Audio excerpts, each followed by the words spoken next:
Thank you for tuning in to the Voice of the Victim podcast. We discuss a lot of sad and potentially triggering things on this show. We try to be as sensitive and cautious as possible, but if you are sensitive to things involving abuse and may be triggered, please think twice before listening to our show.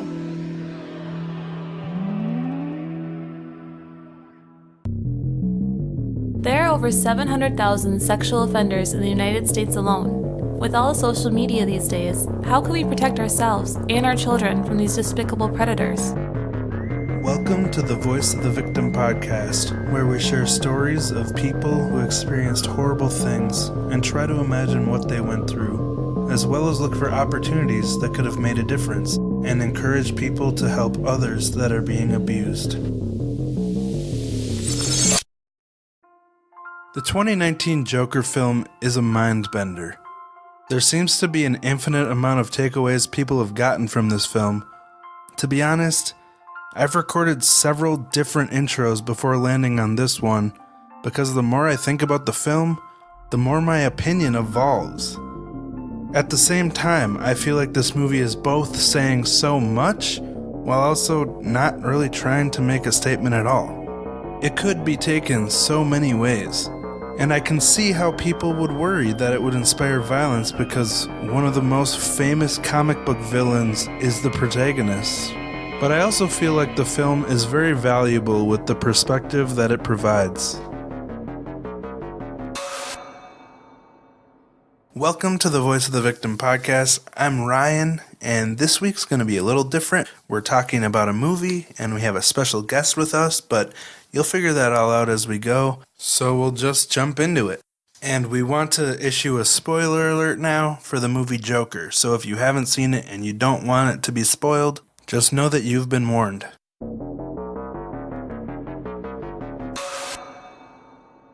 On July 20th, 2012, there was a mass shooting during the screening of The Dark Knight Rises in Aurora, Colorado. 12 people were killed and 70 others were injured during this terrible tragedy.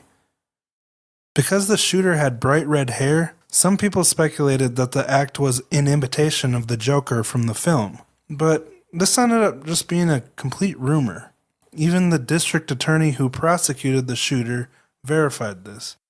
With the recent release of the 2019 movie Joker, it's understandable for the survivors of the Aurora shootings and the families of the victims to be wary or even completely averse to the idea of supporting the film. But to the rest of us, is it fair to apply a label to a piece of art based on false rumors? When you dig deeper into the actual act, you learn it was far more complicated. And if you want to know more about the details behind the event, we suggest you go listen to episode 243 of the Generation Y podcast, where they did a deep dive into the situation. And speaking of Generation Y, we have a guest with us today. So do you want to introduce yourself? I am Justin from the Generation Y. Yeah, we're happy to have you with us today. Woo! We heard you recommend the Joker on your podcast, and we also saw your Instagram post. That's why we ended up going to see it, and we were like blown away by it. You said you had a lot of thoughts about the film, so there was a lot of media buzz before the release of Joker. People referred to the movie as a training manual for incels. Even the U.S. military notified its troops about potential violence at the screenings. On Rotten Tomatoes, the film holds an 89% audience score, but the critic score is much lower at 69%. So the media and critics really painted this movie as something to be wary of, something that might end up causing more harm than good, and even something we should avoid. But with all this negative press, the movie has made a huge profit. As of today, the movie has made over $938 million worldwide, after only spending $55 million to make it. In fact, the studio actually gave them a lower budget to try to discourage them from making the film. So it makes you wonder how the movie's doing so well, even with all this negative press. The first thing I would say is any press is good press. So the negative press just led more people to go watch it. I mean, I remember when Marilyn Manson was on tour, all the church groups and whatnot went out and protested him, and it just got him more sold out shows. And I think the cancel culture mentality is starting to fizzle out a little bit, and people are not caring as much because people want to point and accuse others of being incels or alt-right or whatever, and it happens so much. It's like the boy who cried wolf, and no one's listening anymore because it doesn't mean anything. Right. It feels like people forget that they're watching a piece of art and instead want to find some kind of agenda or black and white issue within the film. And that's something that stood out to me is at the end of the movie, I had a lot of thoughts and feelings, but it's not like the movie ended and you had a distinct, like, this is who I was supposed to root for. Mm-hmm. Like a lot of comic book movies these days, there is that distinct line between good and evil, and the movie tells you what you should feel about everything that happened in the movie. But with this movie, I mean, there was a lot of thoughts running through my head and just feelings, and I wanted to talk about it, but it, it was so nuanced and ambiguous that it wasn't like telling you what you should feel. And obviously some of the stuff in the movie is black and white, like you should never murder someone, but seeing the perspective of the Joker and how he got to that point, it was just a completely new perspective, and I really liked it. But we'll get into more details later. We're going to do a walkthrough of the different beats of the movie directly from the IMDb synopsis, and then we'll just jump in whenever we have something to say. That sounds good to everyone? Yeah, obviously, good. Spoiler alert. Oh, yeah, that's yes. a good point. Well, Rosie, do you want to start reading the synopsis? Oh, I do. Okay, so the Joker begins in the fictional city of Gotham. I think we all know about Gotham. It's best known for being the town of where Batman is from. And it's 1981, and the city is not doing well, as usual. Their citizens are living in poverty, and the lower-class citizens are struggling. Now, Arthur Fleck, played by Joaquin Phoenix, works as a clown-for-hire company that's called Ha-Ha's, and he's tasked with advertising a store by dancing and waving a sign around. The sign gets snatched by a group of punk teenagers, forcing Arthur to chase them into an alley. Now, they take the sign and they smash it against his face, and then they proceed to mercilessly kick him while he's down. That's quite an introduction to the movie. Like, grabs your attention Instant right away. Tears. I thought that was so emotional. In this era, Gotham is struggling with crime, unemployment, and poverty, and Arthur visits a social worker for his medication, as well as his ongoing mental health issues. On the bus ride home, a small child looks at Arthur. He makes silly faces that amuse the boy, but his mother tells Arthur to leave him alone. Arthur begins to laugh hysterically, and when the mother questions him, he hands her a card that explains that he has a condition that causes him to laugh the way that he does.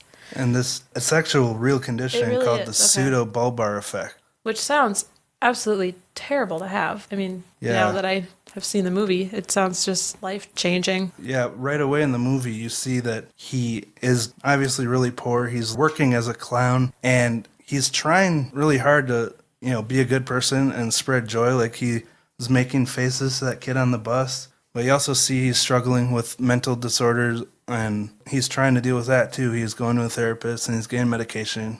It shows a lot with the little screen time so far. Mm-hmm. Arthur returns home where he lives with his ailing mother, Penny. They sit and watch a talk show with host Murray Franklin. Arthur imagines himself being on the show and getting Murray's attention. In his fantasy, Arthur charms the audience and Murray by telling them that he takes care of his mother. At Ha-Ha's, Arthur is given a gun for protection by his co-worker Randall after he hears about the mugging incident. It's such an interesting scene where he needs to defend himself, but he's very unhinged. And this other guy just thinks it's okay to hand him a gun. Right? Yeah, especially when it was a bunch of little kids. So Arthur is infatuated with his neighbor, the single mother.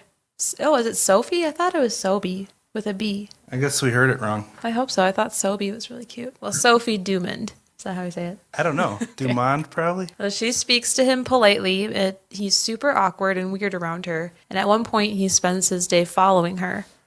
Later, she comes by his apartment and asks if he was following her, and he admits that he was. But she doesn't seem to be put off by it. Actually, he invites her to a stand-up comedy show where he's performing at. This part was just crazy to me. That stand-up comedy show was cringe. Painful. It was so painful. Yeah.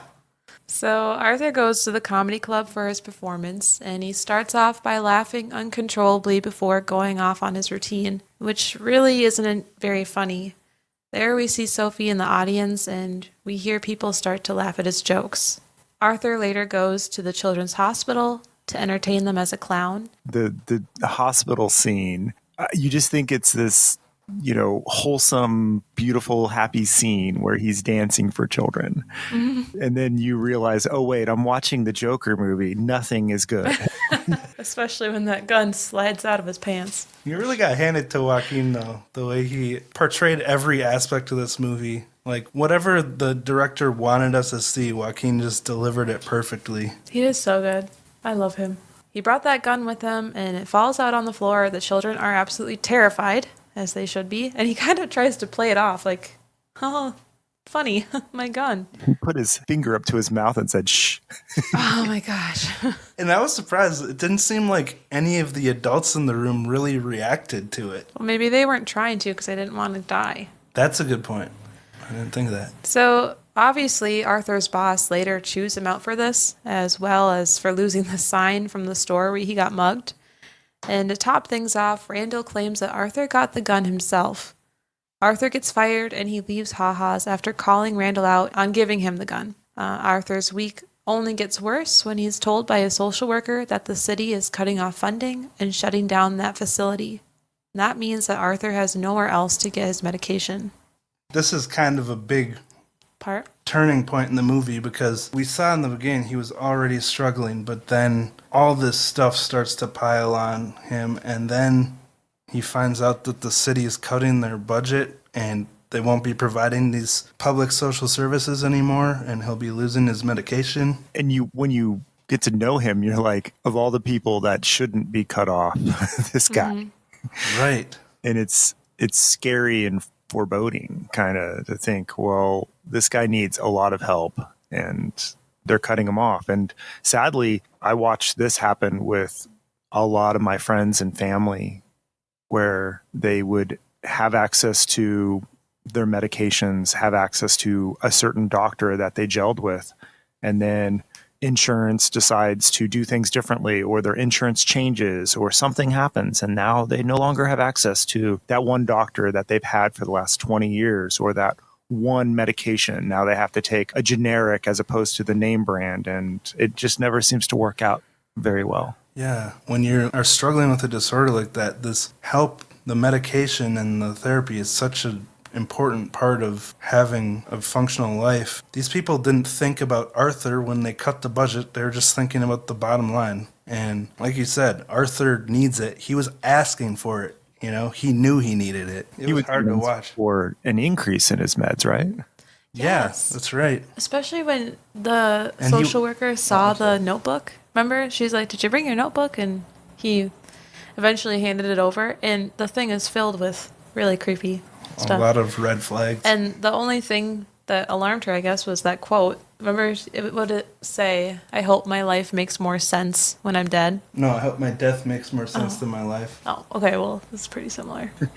It's the thought that... No med increase or anything. I don't know, but it must have all been due to the funding. I think he said he was on 7 different medications. Yeah, he said he was just sick of feeling bad all the time. Yeah. So before you read the next part, as most people know, Gotham has always been based loosely on New York. And in this movie, I won't even say it's loosely based on New York. I would say it's literally New York, because back in the early 80s, the trash men, the trash services, disposal services, they went on strike and the trash was piling up. And at that same time, we had a vigilante who got a gun and got on a subway. And when it's alleged that 3 minority males attempted to rob him, he shot all 3 of them and then fled the scene. Wow. And he was called the subway shooter. I had no idea about that. Yeah, me either. Very interesting. Huh. Was there also a super rat problem in the 80s? There was. There was. Still is, probably. Ryan didn't see the super rats in the background, and every time I'd nudge him profusely. I was focused on the focus of the scene. Well, I know, but they were the size of chickens. I don't know how I missed that. I don't either. On the subway train ride home from Ha-Ha's in full clown getup, Arthur spots these 3 young Wall Street types harassing a woman. Arthur starts laughing and draws the attention of the man while the woman wisely flees from that car. The men approach Arthur and mock him and his laughter before they start to beat him up. Yeah, and remember, he's not actually laughing at what they're doing. He's got that condition where, like, when he's stressed out or he's anxious, he starts laughing. Arthur then pulls out his gun and shoots 2 of them dead before following the last guy out of the train and killing him on the stairs. In shock over what he just did, Arthur retreats into a bathroom, and after a moment, he begins to dance by himself. This part was so poetic to me. Yeah? Yeah, he just murdered 3 people, and then he locks himself in the bathroom, and you think he's gonna stare at himself in the mirror and start crying. Yeah, But in instead, shame. He goes onto full relaxation dance routine. And I think that's when you see him find himself.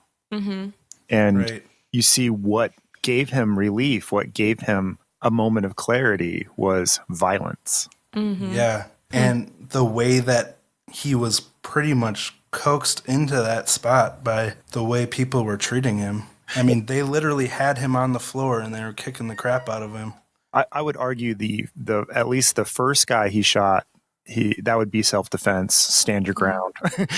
Second guy, a little shaky, a little gray area, but the third guy was absolutely murder. You can't chase somebody down who is no longer a threat and shoot them in the back. And there again, it shows how dangerous he is with his mental condition and when he's not medicated, because he didn't even give it a second thought. He just did it and then felt relief. He got a taste of the violence. And I just wanted to say one more thing. I don't think that this scenario and the subway shooter in New York they're related. I think he put the scene in the movie as a sort of a nod to that, but he turns it on his head because he doesn't use 3 minorities who are on a train. He's using 3 Wall Street guys. He turns the whole thing over to make you think, well, is this just? Is this self-defense? Is this murder? If we didn't like the vigilante in New York back in the 80s doing this, why would we cheer for him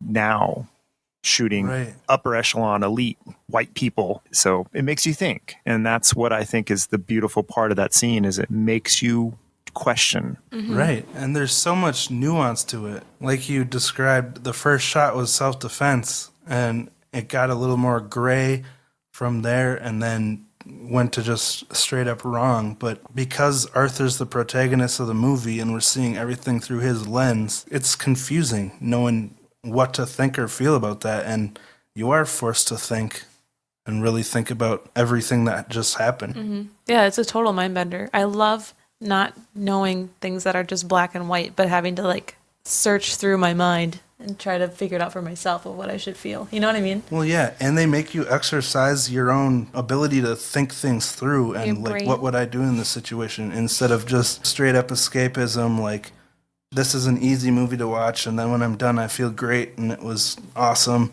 you know? That's what Toy Story's for. Yeah, exactly. But it exercises your conscience. So the news of the 3 murders spread, with someone seeing it as an attack on the wealthy, while others support the act. Thomas Wayne speaks out and condemns it. Arthur later finds one of Penny's letters to Thomas, which indicates that Arthur is Thomas's son. In the news broadcast, Thomas Wayne referred to a lot of the lower class people in the city as clowns and just kind of made an offhand statement, but he kind of was condescendingly saying I want to help these clowns, you know? When I hear that, I thought it was a direct reference to Hillary Clinton calling people deplorables. That's what I heard. But everyone hears and gets something different from this movie. What's really interesting is I thought, well, that might be a nod to that reference. But when you insult people and just paint everyone with a general brush, you're not going to get a good response. And what did the city do when they're called clowns? Right. They're okay, we'll be clowns. Mm-hmm. That's another aspect that this movie does is It shows you how people from different lifestyles that were dealt different hands in life. Some have a terrible hand, like Arthur. There was so much that happened to him leading up to this, even before the events in the movie, that contributed to the way he was. So he was dealt a terrible hand. And then you have people like Thomas Wayne, who are billionaires, that their life is a lot different. And just the way different classes view each other. And like you said, if someone's able to label people as deplorables without even knowing them, it just says a lot about the way people view others that they don't understand. And I just want to make it clear that I actually don't care for our two-party system, and I am not trying to advocate for one side or another. It was just an observation I made during the movie. I felt similar there. Yeah, I'm not even talking about the politics of it or anything. Just general humanity, you know, the way people view each other. So Arthur goes to Wayne Manor, where he meets young Bruce. And this part freaked me out, because what kid would be like, oh, there's a strange man making faces at me walking to the gate. I'm going to follow. Right. I don't know. Just like, you're in Gotham, dude. Like, you should be running to your dad. But anyways, eventually they meet up at the gate, and Arthur sticks his hands through and takes Bruce's face and sticks his thumbs in his mouth and makes him smile, which was like terrifying. Again, like the kid's like, oh, this is fun. Like, he doesn't do anything. Well, there's a theory about this scene based on other scenes in the movie and stuff that I'll talk about at the very end that could explain why it played out this way, but I don't want to spoil that right now. Well, I was kind of like, oh, his fingers are really clean, huh? Those taste good in your mouth? I doubt it. All the germaphobes got up and screamed. He sticks his fingers in his mouth. And then Alfred comes out to intervene and tells Arthur to get lost. And this is when Arthur mentions his mother and her involvement with Thomas, but Alfred says that he remembers Penny and that she was lying to him. Arthur tries to attack Alfred, but ends up running away. So, didn't go well. No, did not go well. Two police detectives, Burke and Garrity, go to Arthur's apartment to question him on the subway murders due to the word that the suspect was wearing clown makeup. And they know Arthur lost his job earlier that day. Arthur denies any involvement and gets the detectives to leave. Not long after, Penny falls ill and is hospitalized.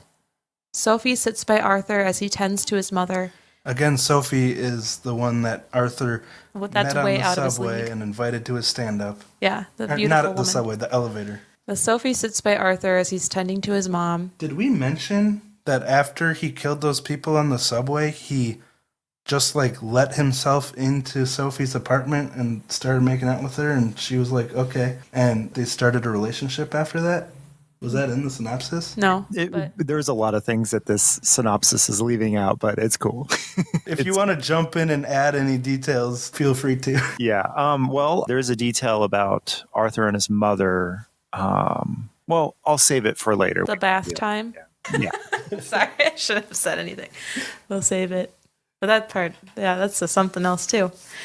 In the hospital, Arthur sees that the Murray show is playing a clip from his stand-up routine, but he's hurt to see that Murray only played it to mock Arthur. Now, that was also so depressing, because did you see that smile on his face as he looked up at the screen like, oh, wow. He is an amazing actor. Those emotions looked so real to me. Arthur finds Thomas at a public event and tries to confront him with the potential of him being his father. Yeah, and at this event, he literally walks through a police barricade and sneaks into a theater. He gets that uniform, and then he walks into the bathroom and confronts Thomas while he's peeing. So it's a weird situation. Like, how did he pull that off? He took off the coat, and the other guy who was washing his hands didn't seem to notice that this scraggly old greasy-haired guy. Yeah, he was all of a sudden in a hoodie, and that was a very interesting part. Well, you just felt that when he's in the bellhop uniform, he fits in. But as soon as he takes it off, you realize this is the upper echelon. This is how the other half lives, and he doesn't belong here. So he sticks out. Arthur mentions Penny, whom Thomas does remember, but Thomas says that she was delusional, and there's no way that Arthur could be his son. Arthur starts laughing in Thomas's face before Thomas punches Arthur, and the man is thrown out of the building. Yeah, I was surprised to see Thomas just punch Arthur in the face. Well, if he's not his son, then that'd be really kind of creepy if this random guy was talking to you while you pee. It's true, but Arthur didn't like physically attack him or anything. No, but the laughing probably really spooked him. True. And he knows that he assaulted his son also. Oh, that's right. Yeah, because he said, Alfred told me. That's a good point. Arthur later receives a phone call from a rep for Murray's show. He's invited to appear as a guest, which Arthur accepts. Seeking hard proof, Arthur goes to Arkham, is it pronounced Arkham? Yeah. Arkham Asylum, and speaks to a clerk, Carl, who has a file on Penny. When Carl says he can't give Arthur the info he wants, Arthur snatches the file and runs away to read it. The reality is that Penny adopted Arthur after he was found abandoned, and she abused him. One part of the file mentions Arthur having a head injury, which is most likely what caused him to have his laughing condition. Does that mention that her boyfriend also abused him? Well, no, but in the file it did say, remember she tied him to a radiator? Or somebody tied him to a radiator. Yeah, he was found tied to a radiator. And then there was a flashback where she was being questioned in the insane asylum, and she said, oh, he was always laughing. He was such a happy boy. Yeah, that part really stood out to you, didn't it? It did. It was like, because like you feel like she didn't realize he had a condition? Well, I don't even know about that, but it just really creeped me out. I think this was a huge mic drop part of the movie where you now fully understand why he is the way he is. Yeah, and this is what I was referring to earlier of the things that formed him into, like you said, the way he is. He was abused as a child, and the father figure he had as a child, because he was adopted, was terrible. And then he starts seeing these other people as father figures, like Murray in the fantasy he has in the beginning. Murray says to him in his fantasy, if I had a son, I'd want him to be just like you. And then his mom tells him that Thomas Wayne's his father. So then he sees Thomas as his father figure. And then both of these men acknowledged Arthur's existence and then kicked him aside. Both of them have insulted him and, thrown him away. So this is where, I guess, the part of the movie where I'm like, wow, I'm watching my brother on the screen. Because if we were to try to diagnose Arthur or the Joker, I mean, I look at that and I think schizophrenia and Tourette's. And my brother, who my mom left my dad, he never had a father figure. When he finally met his biological father, he was a total screw up and a drug dealer and kicked my brother aside. My brother was he didn't laugh and he didn't act the way Joaquin Phoenix did on screen, but it was similar in all the other ways of he had tics, he had things he would do. He would laugh nervously, actually, and he would have delusions. Wow. And then when you look at his mother, now our mother never abused us. She never tied us to, a hot water heater or anything like that. But when there's that bathtub scene where he says, I want to be a comedian, and the mom says, well, don't you have to be funny to do that? Mm-hmm. That's my mom to a T. Like, just no support. Nothing. When I told her I was starting a podcast, she said, why would you do that? She said, why would you quit your job? You're going to be homeless if you can't pay your bills. That's my mom. And I saw her on the screen and I saw my brother on the screen. And nowadays we hear the word triggered as being offended. But I was like, holy shit, this hit really close to home, punched me in the gut. If you call it triggered, that's fine. But yeah. I see why you've related so much. You said this is like in your top 5 movies now? Yeah, and I guess it's probably just because I felt it was so relatable, It is such a powerful movie. Like, there's so many details we haven't even mentioned because you just got to see the movie to really appreciate it. And we've only seen it once. I'm really looking forward to seeing it again and watching for the details that I wasn't drawn to at first, like the rats. And I love it. It's the deepest and darkest poetic movie I've ever seen in my life. For me personally, it really inspires empathy. I think so. Because most people get their information through the media. The way the media portrays him is just this crazy, unfunny loser that's really bad at stand-up, and then he goes and does a bunch of terrible things. But there's so much nuance and other factors to it. Like, the abuse and the mental disorders and the medication being cut and people just being generally terrible to him and no father figure, a mother that's not supportive. There's just so much. Well, that's what I love losing his job. about these movies are like, I feel like growing up, it was like the bad guy or the good guy. And the bad guy was always the bad guy, and there's nothing good about him. Marvel And movies. the good guy was the good guy.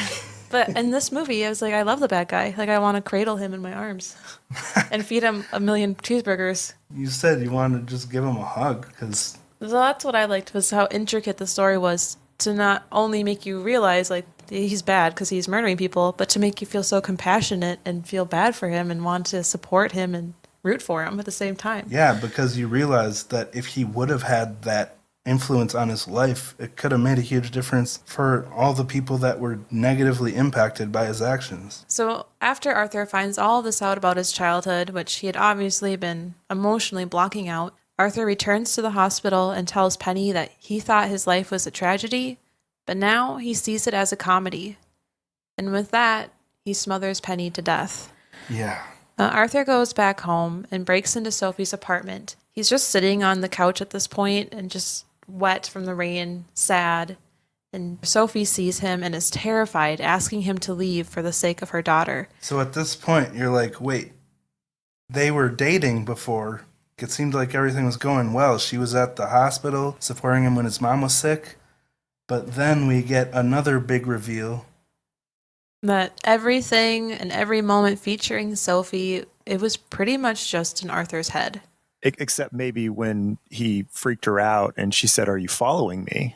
That might have been Oh, yeah. that might have been real. Yeah. And I wonder, when he did the stand-up routine and she was sitting in the club, I mean, obviously she wasn't there. So this was an imagination or a delusion that she was there supporting him. But at the beginning of his stand-up routine, it was terrible. He was choking, he was laughing, he couldn't get the words out. But then you kind of get this montage of people start laughing at him and people are going along with it. But I'm assuming the rest of his routine went about as poorly as the beginning did. Mm-hmm. Right. And you realize that the laughter was in his head.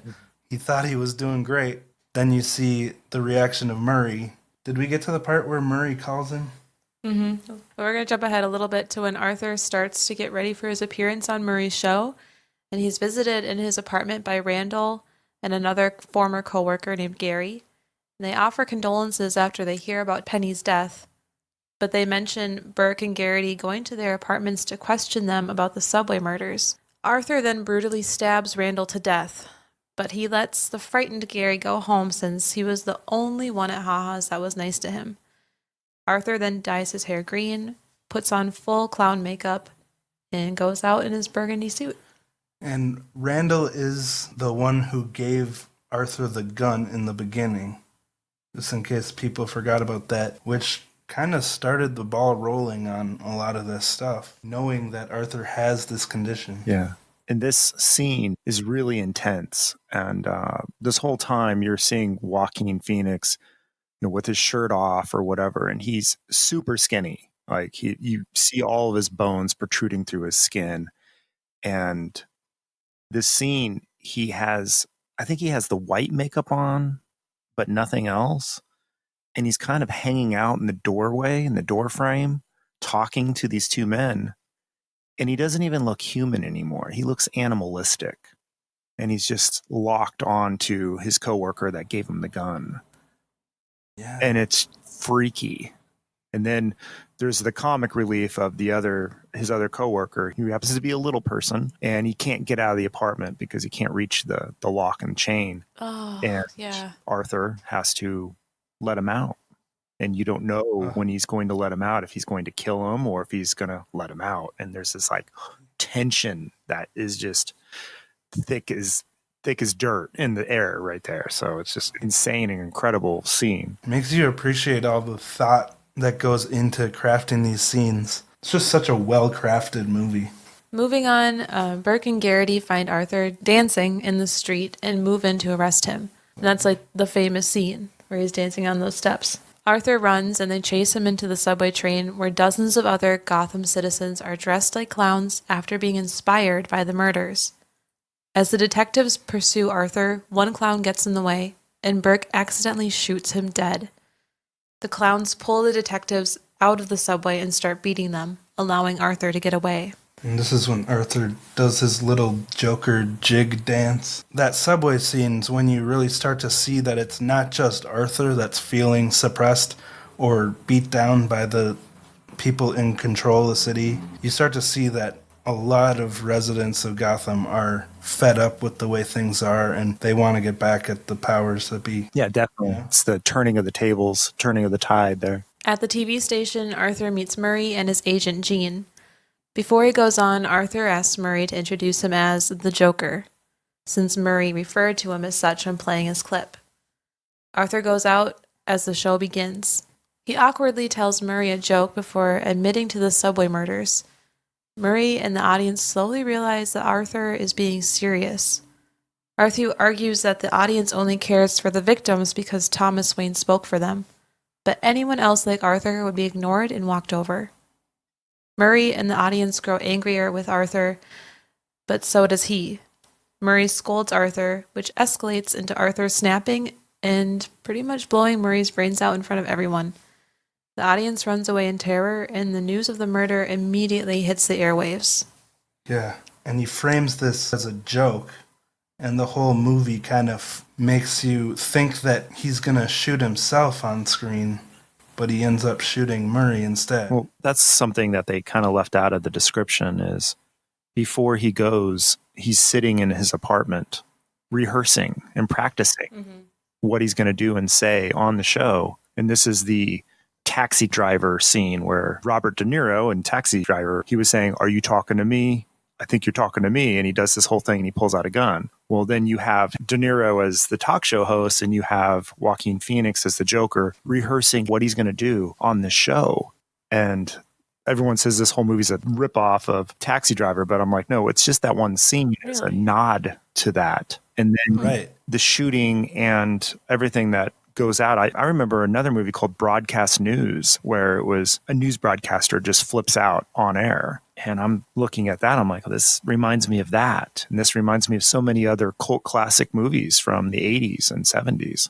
That's cool that they got Robert De Niro to be part of this movie after getting so much inspiration from Taxi Driver. Yeah. I thought it was interesting too. Something I think a YouTube video I watched, they pointed out how almost this whole little arc within the movie, or the whole movie itself, like it was kind of set up like a joke. The way a joke will start out making you think it's going to go one way and setting the expectation for a certain punchline, but then at the end it subverts your expectations and does a completely different thing you weren't expecting, and how it kind of mirrors a joke the way the movie makes you expect that he's going to kill himself, but then he shoots Murray instead, and you're like, whoa. I kind of wondered about, I don't know. I'm just saying, like, it's kind of built like a joke would be, you know?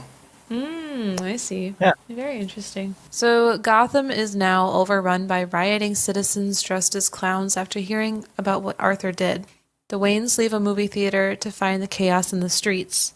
Thomas takes Martha and Bruce into an alley, but one clown follows them and tells Thomas he's getting what he deserves. With that, he shoots Thomas and Martha dead in front of Bruce. Meanwhile, Arthur has been arrested and is being taken to the police, but clowns in an ambulance run into the police car and free Arthur. The rioters then cheer Arthur on as he stands on a car and embraces their admiration. Which this whole scene where the clowns are there because his father called everyone clowns. And now they're behaving that way.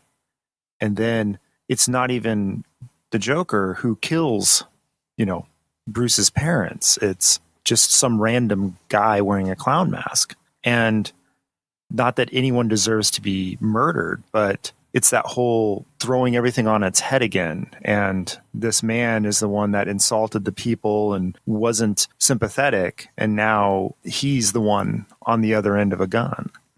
And this is what creates Batman. Yeah, man, it's powerful stuff. Sometime later, Arthur is locked up in Arkham. He meets a new social worker, and he says he wants to tell her a joke, but she wouldn't get it. A few minutes later, Arthur then steps out of the room, leaving a trail of bloody footprints behind before he's chased around by orderlies. Did you guys like this scene, this final scene? The footprints, I was like, because I didn't think they were going to be bloody. But then, like, the end where he's literally being chased, it felt kind of, I don't know, it felt like a comedy ending. It was jokery. kind of creepy. Why do you ask? Because I wanted the movie to end when he was up on top of the cop car or whatever, dancing and the crowd was cheering him. I think it should have just ended right there. But then I guess they couldn't let the Joker win, so they had to put him back in the asylum or something and show that he was under control, I guess. Like, I don't know, it just, that whole final scene where he's in there and he says, "You wouldn't get it." I didn't get that whole end sequence. I just didn't get it.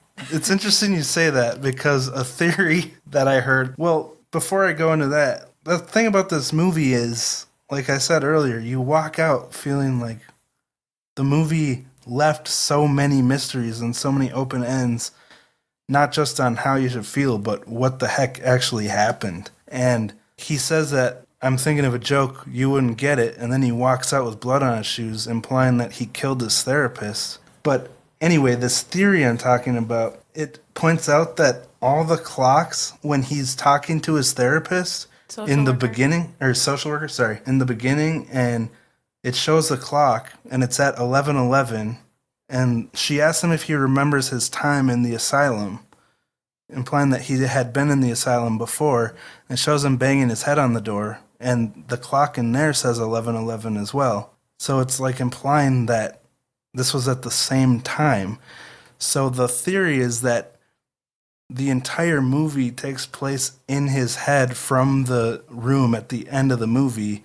It's a wacky theory, but that he was in that room the whole time, and the entire movie was the joke that he's talking about, that he says she wouldn't get it.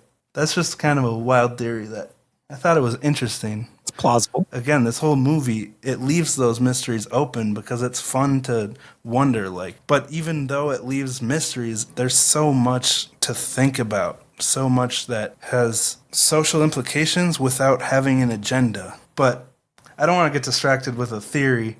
Before we, were there any other details that this thing left out? Because Well, there was a lot. there were some that popped into my head I can't remember now. I hit the ones that, you know, I felt that were important, like the interaction with his mother or him rehearsing what he was going to do, you know, like the fact that they left that scene out in the synopsis. I'm like, really? Another thing is when he climbed into the refrigerator. Oh, yeah. After the police were trying to get a hold of him, he climbs into a refrigerator that locks from the outside, so you can't get out from the inside. Then the next scene is the Murray Show calling him and asking him to be on the show, which I still have no idea how the refrigerator thing fits together. Did you hear the fridge thing other than me on a conspiracy or a theory thing? No. Oh. What are you talking about? Well, I just wanted to make sure because I thought that that was an old-fashioned fridge, but I'm not sure. Well, the fridge thing was a part of that conspiracy that the whole thing happened in his head. Okay. Because how would he get out of the fridge? But I have no idea. Oh, when he's on a date with Sophie, which we later learn Sophie being there was all in his head, but before the whole town is wearing clown masks, he sees a woman in the back of a taxi wearing a clown mask, like she was inspired by the thing. And I learned this from another conspiracy video, but it turns out the person in the back of the taxi is actually the woman that the three guys were harassing on the subway because she was wearing the same coat that the woman was wearing on the subway. So it was implying that in this fantasy, Arthur was seeing himself as a hero of that woman because, like, he killed the guys that were harassing her. You know, because we know he was fantasizing in that scene because he was on a date with that girl, and then he sees that woman wearing the clown mask like she's almost like his disciple or something now. So that was pretty interesting. Yeah. Even though on the subway when the guys are harassing her and she looks over to Arthur for help and then he starts maniacally laughing, she's like, "I'm out of here because you're all crazy." Was there anything else that you guys wanted to talk about? I didn't understand the backlash towards it. I didn't understand the logic of saying it was some incel movie. In fact, if you really look at it, the clowns in the street are holding up like anti-fascism signs. Right. I mean, that's actually more of an Antifa thing than an incel thing, which is the opposite end of the spectrum. So I don't understand the backlash. I don't understand where people got these weird ideas about the film. I can understand people from the Aurora shooting and whatnot thinking, why are you making this because of the unfounded rumor? But outside of that, anyone that had some sort of idea of what this movie was about was probably wrong. Even me, I went into it not understanding what the movie was about. I don't think anyone could have possibly understood what it was about until you see it, because it's so complicated. Something you said sparked a thought in my head, and now I can't remember. Oh, the incel thing. It's almost like the people that wrote those articles didn't even see the movie, because, I mean, involuntarily celibate, that's completely has to do with sex. And this movie, besides that one fantasy of him walking in to make out with that girl, none of his problems had to do with him not having sex or like wanting to have sex. There was so much more to it than that. So the fact that they could just parse it down to incel training manual, just slap a quick label on it, and it doesn't even make sense. Like, nothing in this movie says that Arthur was resentful because people didn't want to have sex with him. So, I mean, his notebook had some pornography in it and stuff like that, but it was not his driving motivation at all. Mm-hmm. Right. It just shows how unreliable the media can be. You know, I'm sure a lot of people that just trust the media will look at that and be like, oh, guess I'm not going to see that. I remember when Braveheart came out, reading a review from somebody saying the costumes were the best part of the movie. What? You know, and this is my whole thing. And people think that I've been railing and ranting against bad reviews or people that harass podcasters, when really I've been kind of ranting about this my entire life, where when I read critical reviews or when I read anything where somebody's bashing somebody else, I just think, you're just a hateful person and there's nothing constructive here. Because when you read Amazon reviews or read movie reviews or read any reviews for anything, you're just going to find people that just shit all over stuff.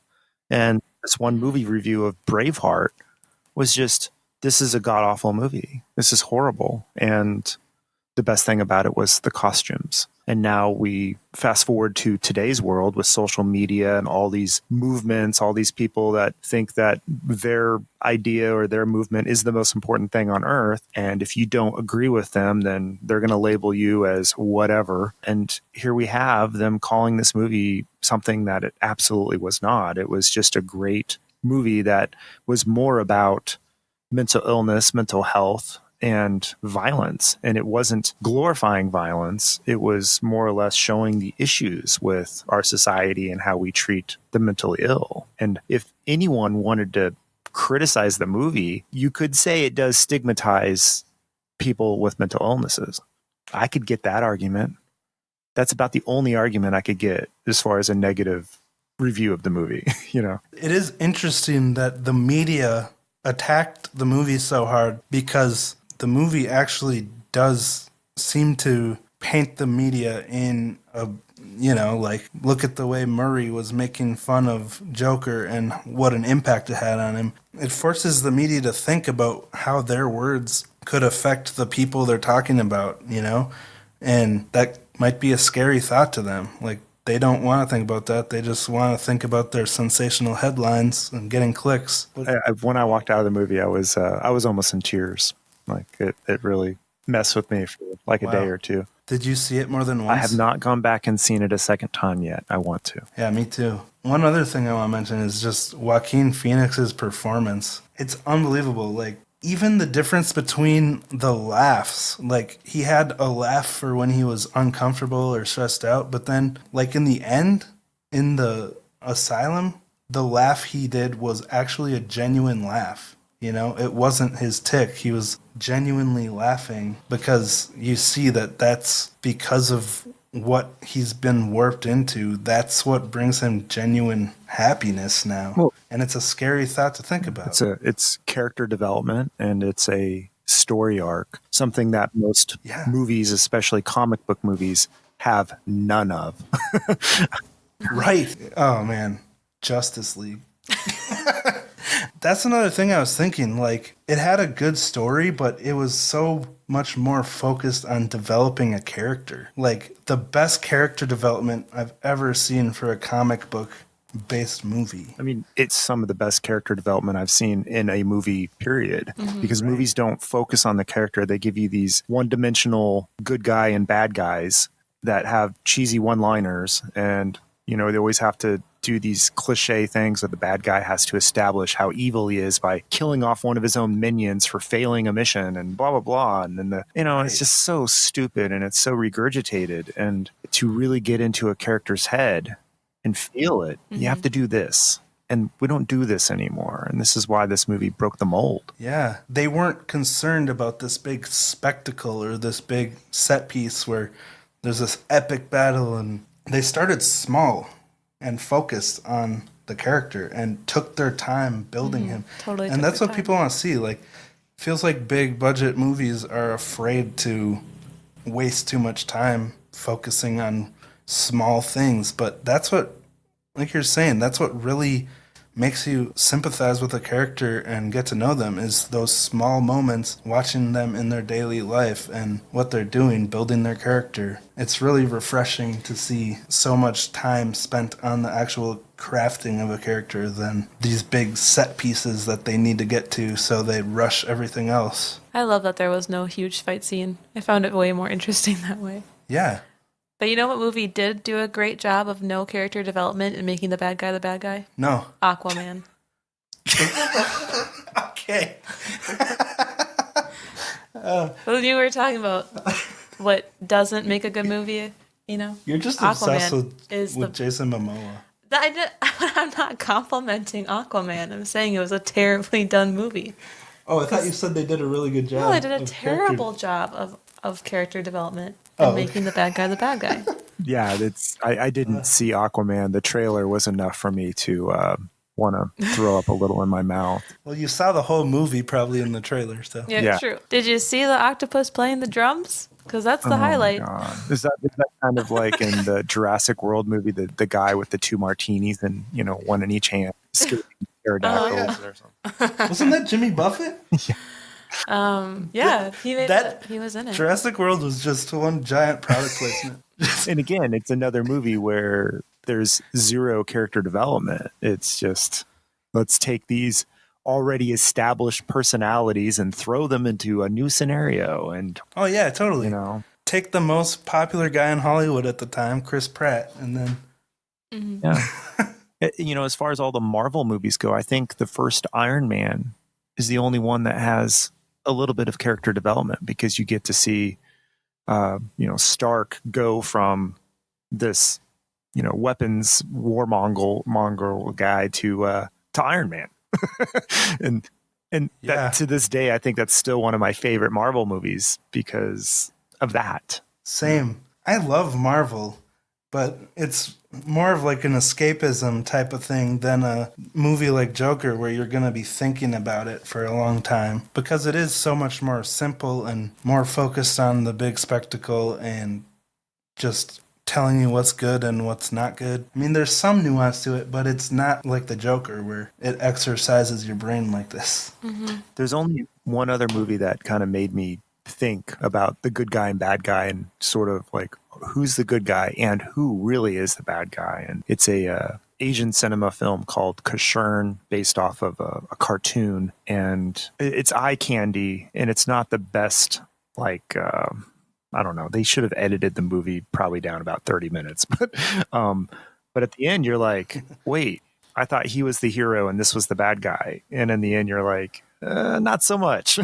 I'll have to look that up. And I like when they do that, when they turn everything on its head. Okay, what just popped in my head, I can't not mention this because Captain America Civil War is a Marvel movie that did a really good job, because that was the one Marvel movie where there was nuance, because it was Captain America versus Iron Man, and they both had really good points, and they were opposite opinions, but it did have that gray. Have you seen that one? Yeah, in fact, that's probably my second favorite Marvel movie. And I hated the first Captain America movie. I was like, this is just garbage. And I'm real particular about my movies. Like I didn't even watch any of the Thor movies. I'm just like, no, I'm not going to watch those. Yeah, Thor 1 and 2 are not worth it.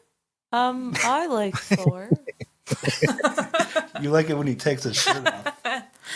Exactly. But yeah, Civil War was great. And it was because it blurred that line of who's right and who's wrong, and who should you follow the rules or should you go against them when you feel it's not right. Little things like that. And I appreciate it. Well, since we're all talking about our favorite movies, mine's Pirates of the Caribbean. So Captain Jack Sparrow. I thought his character was very well developed. So there you go. Yeah, he did a good job with that. And what was it World's End? I think it was the third one when they like flip the boat upside down and they like go into the upside down. Like that was cool. Yeah. Oh yeah. To see the green flash. Mm-hmm. Is that when he's like on his boat in like a desert? There's like a bunch of clones of himself. Yeah, I think that is the one where they're trying to find him in Davy Jones' locker, and they're like, "Wait, up is down," and then they're running around the ship. Oh yeah. Yeah, that was very funny. I love those movies so much. I just realized I haven't been talking into the microphone. Sorry if it's been hard to hear me. But yeah, I like the Pirates of the Caribbean, but I know like by the end of it, I was like, okay, cue the epic music, and we're going to have this ridiculously stupid sword fight for the next 5 minutes, and then we can get back to the plot. Right. Yeah. You always knew where it was going. Well, it was really fun talking to you about this. Mm-hmm.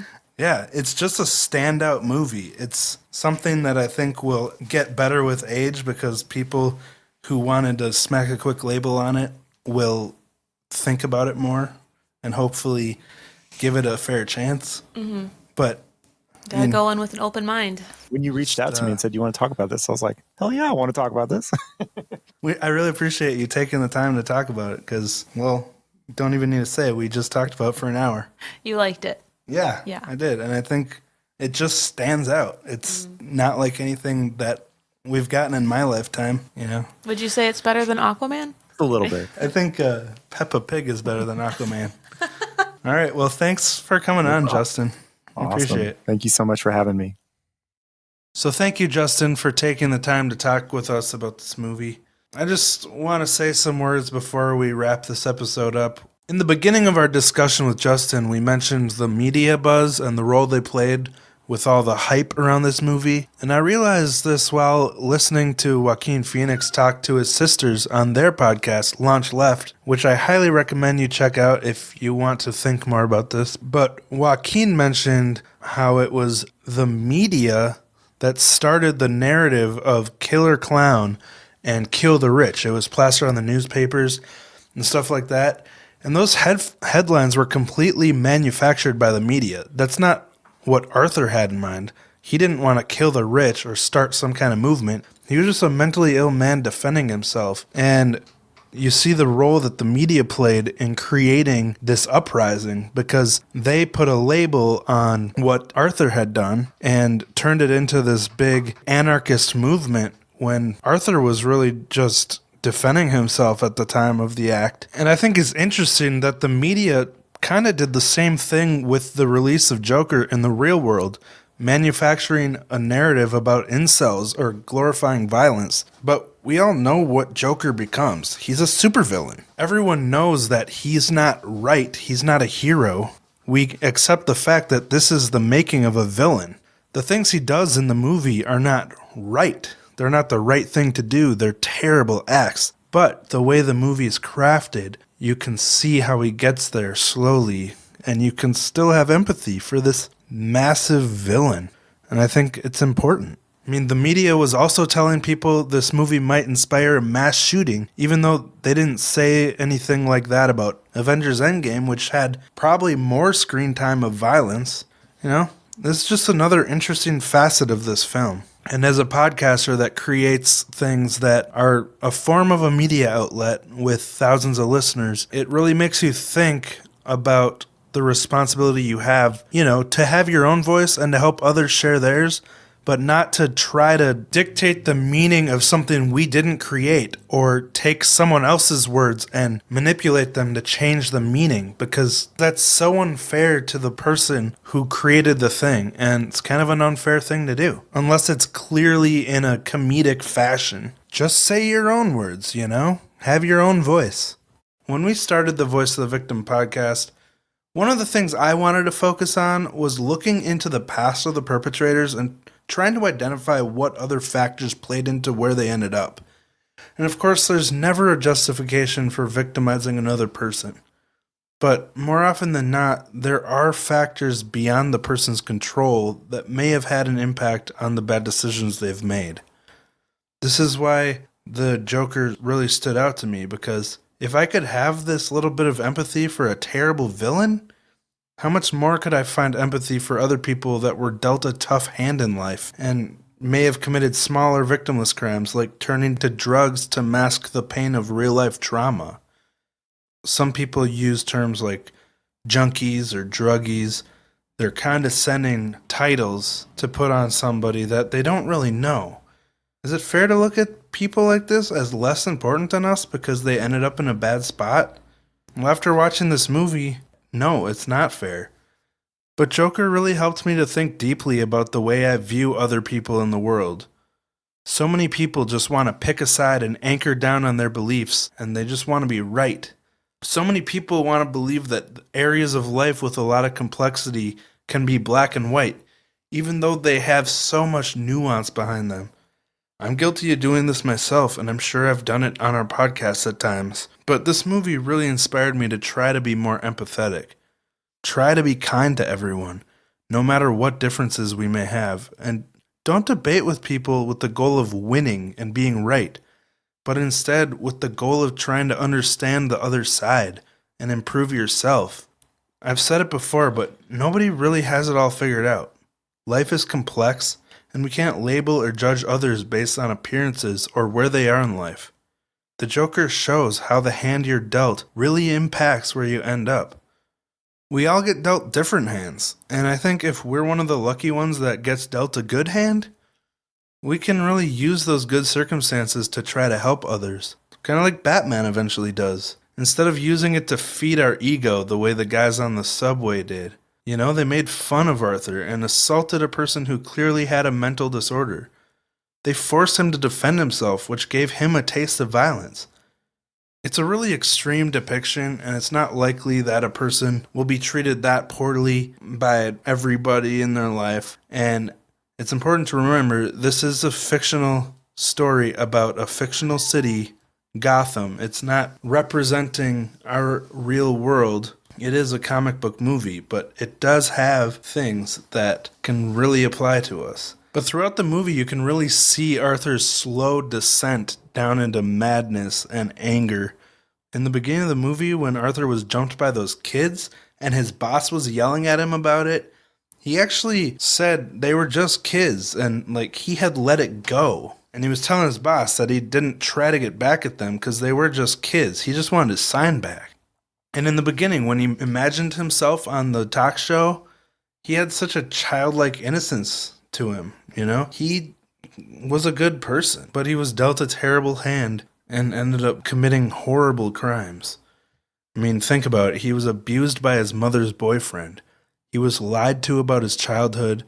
He was fired from his job. He was beaten up multiple times. He had been abandoned by his father. He was rejected and humiliated by both the men who he had used to replace his father figure in his mind.